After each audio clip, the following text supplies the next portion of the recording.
stocking stuffers and tech gadgets that you're going to want to get. You don't want to get too close. I do have Pac-Man fever.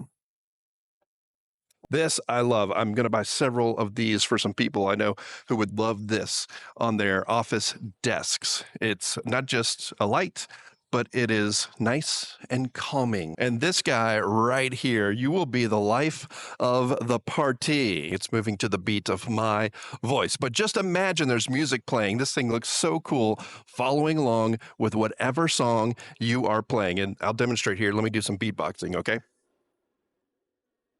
And for the super science geek like me who also loves coffee, the moon mug. We've got the NASA mug, the chemical equation there for caffeine. Oh, the periodic table. I've been meaning to brush up on argon.